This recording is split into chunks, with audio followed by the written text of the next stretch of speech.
नमस्कार दोस्तों, आप सभी का स्वागत है हमारे चैनल पे। और आज हम बात करने वाले हैं दो ऐसी क्लोजिंग स्किल के बारे में जो कि आपके इंश्योरेंस या किसी भी तरीके की आप सेल करते हैं उसको करने में हेल्प करने वाली है। तो सबसे पहले क्लोजिंग टेक्निक के बारे में बात करूं उससे पहले हमें इस चीज को समझना होगा कि क्लोजिंग करने में प्रॉब्लम क्यों होती है, और उसकी बहुत बड़ी वजह होती है सेल्स रेजिस्टेंस। तो मैं विस्तार से इस वीडियो में बात करूंगा, 5 से 10 मिनट का टाइम लूंगा आपका, पर वीडियो के लास्ट में कहीं ना कहीं आप कुछ लेकर के जाएंगे, इसका मैं वादा करता हूं। तो अगर आप इस चैनल पे पहली बार आए हैं तो इस चैनल को सब्सक्राइब करना न भूलें। तो दोस्तों, जब सुबह हमारी नींद खुलती है, सुबह से शाम तक आप देखिए रेडियो, टीवी या आप मोबाइल फोन चला रहे हैं, हर जगह आपको कहा जाता है कि ये प्रोडक्ट खरीद लीजिए, ये प्रोडक्ट आपके लिए सही होगा, इसको खरीदना आपके लिए सही होगा। तो एज यूजर मेरे अंदर सेल्स रेजिस्टेंस अपने आप पैदा हो जाता है। मुझे लगता है कि सब तो ही तो कह रहा है कि खरीद लो, ये बेस्ट प्रोडक्ट है मार्केट का। तो अगर मैं sales resistance as a customer नहीं रखूंगा तो मैं तो सारे प्रोडक्ट खरीद लूंगा, और मैं सारे प्रोडक्ट अगर खरीद लिया तो फिर मेरी सेविंग कहाँ जाएगी। तो हर आदमी अपने माइंड में एक सेल्स रेजिस्टेंस लेकर के चलता है। तो जब भी आप अपने प्रोडक्ट को लेकर के जाते हो, कोई भी चीज आप लाइफ इंश्योरेंस, इन्वेस्टमेंट या कुछ भी आप बेच रहे हो, तो वो सेल्स रेजिस्टेंस पहने हुए वो कस्टमर रहता है। और जैसे ही आप अपने क्वेश्चंस बताना शुरू करते हो, जैसे ही आप सोल्यूशन बताना शुरू करते हो, वो तो अपने आप को क्लोज करके बैठा रहता है कि भाई साहब मैं इनकी कोई बात सुनने वाला नहीं हूं। तो ये दो क्लोजिंग टेक्निक आपको बहुत ज्यादा हेल्प करने वाली है। तो पहली टेक्निक है जिसका नाम है अप्रोच क्लोज। तो चलिए बात करते हैं अप्रोच क्लोज टेक्निक के बारे में। तो अप्रोच क्लोज टेक्निक के बारे में बात करूं उससे पहले, जब आप ये जानते हैं कि जब आप कस्टमर के पास जाते हैं और कस्टमर के माइंड में सेल्स रेजिस्टेंस तो रहता ही है, तो वो अंदर डिसाइड कर लिया होता है कि यार ये कुछ आदमी कुछ भी मुझे प्रोडक्ट बताएगा, I am not going to buy it.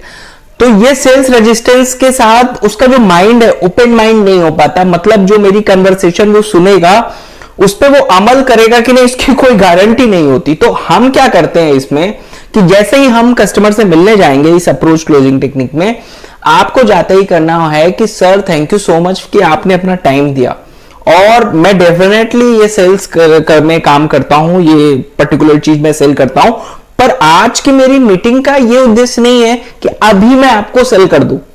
तो मैं यहां पे आया हुआ हूं आपको बताने के लिए, रीजंस बताने के लिए कि क्यों ये प्रोडक्ट आपको लेना चाहिए। तो मेरा पर्पज बिल्कुल नहीं है कि अभी आप ले लीजिए। जैसे ही आप ये कह के एक स्माइल देते हो, कस्टमर के माइंड में दो चीज होता है। एक तो उसके माइंड में ये सस्पिशन होता है कि भाई ये आया क्यों है, बेचने के लिए आया और कह रहा है कि अभी नहीं बेचना है। मतलब उसको लगा कि यार ये तो अक्सर सेल्स पर्सन चाहते हैं कि उनका प्रोडक्ट तुरंत बिक जाए, पर ये ऐसा नहीं कर रहा है। दूसरा उसके माइंड में आया, रिलैक्स हुआ उसने कि हाँ चलो यार ये अभी मेरे को फोर्स नहीं करेगा करने के लिए।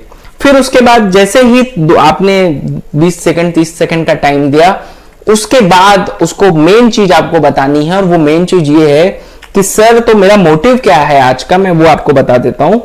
मैं आपको अपने प्रोडक्ट जो बताऊंगा वो क्यों वो प्रोडक्ट बचाऊंगा जो बहुत ही डिमांडेड प्रोडक्ट है आज के टाइम में मार्केट में, और लोग उसे आज भी ले रहे हैं और भविष्य में भी उस प्रोडक्ट को ले रहे होंगे। बाकी मैं आपको वो प्रोडक्ट की बेनिफिट्स और कैसे आपकी नीड्स फुलफिल करेगा वो बताऊंगा। आप देखिएगा कि आपकी सिचुएशन, जो आपकी करंट परिस्थिति है, उसमें वो जरूरतें उस प्रोडक्ट से पूरा होने वाली है कि नहीं होने वाली है। और अंत में हमारे कन्वर्सेशन के एंड में आप इस बात पे क्लियर आउट फीडबैक दीजिएगा कि हाँ भाई ये नीड पूरी कर रहा है, ये मेरे लिए जरूरी प्रोडक्ट है, या ये मेरे लिए जरूरी प्रोडक्ट नहीं है, मेरी नीड फुलफिल नहीं कर रहा है, और ये वजह है। तो जब आप ये बता देते हैं तो लास्ट में ये जो ऑप्शन आता है ना कि भाई मैं घर में किसी से पूछ के बताऊंगा, मेरे कोई फैमिली रिलेटिव्स हैं उनसे एक बार डिस्कशन करके बताऊंगा, ये ऑब्जेक्शन नहीं आता, क्योंकि आप सामने वाले को ओपन अप कर देते हो कि आज की सिचुएशन के हिसाब से उसकी नीड फुलफिल हो रही कि नहीं, इस प्रोडक्ट से वो जान पा रहा है कि नहीं। दूसरा, वो ओपन अप माइंड से आपके प्रोडक्ट के बारे में सुनने को तैयार हो जाता है कि कहीं ना कहीं आप उसको तुरंत बेचना नहीं चाहते हो। तो जब आप ये कर रहे होते हो, फिर आपको उसको क्वेश्चंस पूछने हैं, उसके नीड्स के बारे में जानना है। एक बार आप उसकी नीड के बारे में जान गए, नीड के बारे में जान के अपने प्रोडक्ट को उसकी नीड के बेसिस पे आपने पिच कर दिया पूरा प्रोडक्ट। उसके बाद उसका आंसर लेना है, जो वेरी वेरी इंपॉर्टेंट है कि सर अभी तो मेरी पूरी मीटिंग हो गई, आपने क्लोजिंग टेक्निक ये है, बट आपको ओपन अप्रोच क्लोजिंग में शुरू में ही डाल देना है थोड़ा सा, उसके बाद बीच में लास्ट में बचाना है, उसको याद दिलाना है कि शुरू में आपने क्या कमिटमेंट किया हुआ था। तो उसको बताना है कि सर अब आप बताइए ये प्रोडक्ट आपकी नीड को फुलफिल कर रहा है कि नहीं कर रहा है। तो कस्टमर बताएगा कि हाँ ये मेरी नीड को फुलफिल कर रहा है, या फिर वो कोई नया ऑब्जेक्शन लेकर के आएगा। दोस्तों अगर उसके बाद भी कस्टमर कह रहा है कि नहीं मैं एक बार और सोच के बताऊंगा या मैं किसी से पूछ के बताऊं, उससे कहिए, उसको याद दिलाइए कि सर आपने कहा था कि आप इसको सुनेंगे और आपकी नीड्स को फुलफिल हो रहा है कि नहीं प्रोडक्ट, ये आप बताएंगे। देखिए जब तक कस्टमर ऑब्जेक्शन लेके नहीं आएगा ना, वो कुछ अगर बोल नहीं रहा है, इसका मतलब सेल्स करना बहुत मुश्किल है। अगर उसके पास ऑब्जेक्शन है और वो ओपन अप होकर वो ऑब्जेक्शन आपको बता दे, तो कहीं ना कहीं चांसेस हैं कि अपने प्रोडक्ट के सोल्यूशन के थ्रू आप बता सकते हैं कि क्यों उसको अभी ये प्रोडक्ट लेना चाहिए। पर ऑब्जेक्शन अगर नहीं आ रहा है, वो चुपचाप गुमनाम रहेगा कस्टमर, तो आप सेल नहीं कर पाएंगे। तो अप्रोच क्लोज टेक्निक आपको शुरू में और अंत में दोनों तरफ से कंट्रोल क्लाइंट को देती है। तो चलिए बात कर लेते हैं दूसरी टेक्निक के बारे में। अगली टेक्निक का नाम है डेमोन्स्ट्रेशन क्लोज टेक्निक। जी हाँ, और ये बहुत ही पावरफुल टेक्निक है। देखिए दोस्तों, हम आप सभी चाहते हैं कि सेल्स कॉल में हमारा कंट्रोल कस्टमर के ऊपर ज्यादा से ज्यादा हो, क्योंकि अगर कंट्रोल बहुत ज्यादा होगा तो क्लोजिंग के चांसेस बहुत अच्छे होंगे। पर ये कंट्रोल आएगा कैसे? ये कंट्रोल आएगा राइट सेट ऑफ क्वेश्चन पूछ के। तो डेमोन्स्ट्रेटिव क्लोज टेक्निक का क्वेश्चन ऐसे होगा, फॉर एग्जांपल आप लाइफ इंश्योरेंस बेच रहे हैं, तो आप कह सकते हैं कि सर अगर मैं आपको एक ऐसा बेस्ट मार्केट का प्रोडक्ट दिखाऊं जो आपकी फाइनेंशियल नीड को फुलफिल करने वाला हो, तो क्या आप साल का 1 लाख रुपए इन्वेस्टमेंट करोगे? या आप म्यूचुअल फंड बेच रहे हो, तो आप उससे कहो कि क्या मैं आपको एक ऐसा प्रोडक्ट दिखाऊं जिसमें बहुत अच्छा फाइनेंशियल रिटर्न चल रहा है, तो क्या आप महीने का 10,000 रुपए इन्वेस्टमेंट करोगे? तो अगर जब आप ये सेट कर लेते हो ना, तो कस्टमर आपके कंट्रोल में आ जाता है। क्योंकि कस्टमर कहेगा कि 10,000 रुपए तो ज्यादा है, मैं 6,000 रुपए कर पाऊंगा। तो लास्ट में जैसे हम सब पूरा मेहनत करके, आप सभी लोग कई बार फेस किए होंगे, प्रोडक्ट आप बहुत मेहनत करके पिच गया और एंड में कस्टमर कहता है नहीं भाई मेरे पास पैसे की कमी है, प्रोडक्ट नहीं ले पाऊंगा। कहीं ना कहीं उसके माइंड में हो सकता था कि वो बजट, वो जिस बजट पे आपने प्रोडक्ट पिच किया वो क्वालिफाई नहीं हो रहा है। तो जब शुरू में आप ये फिल्टर लगा देते हो ना, आप कह देते हो कि भाई आप 1 लाख रुपए इन्वेस्टमेंट कर पाओगे, वो कहता है नहीं 1 लाख रुपए ज्यादा है, 60,000 तक कर लूंगा। तो आपने कहा ठीक है, मैं 60,000 का प्रोडक्ट आपको समझा रहा हूं और आपकी नीड को फुलफिल करेगा, तो आप इसको ले लीजिएगा। तो बेसिकली आप कर क्या रहे हो? आप प्रोस्पेक्ट को क्वालिफाइड कर रहे हो।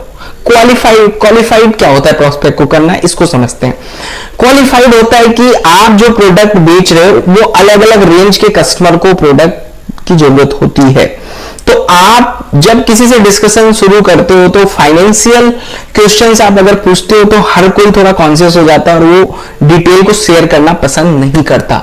लेकिन जब आप अपने प्रोडक्ट को बेस्ट तरीके से प्रेजेंट करते हो और कहते हो कि ये लिमिट तक आप अफोर्ड कर लोगे, खरीद लोगे, ले लोगे, तो आपको पता चल जाता है भाई सामने वाले का ये बजट है और मेरे को अपने प्रोडक्ट को इस बजट के रेंज में सॉलिड तरीके से पिच करना है।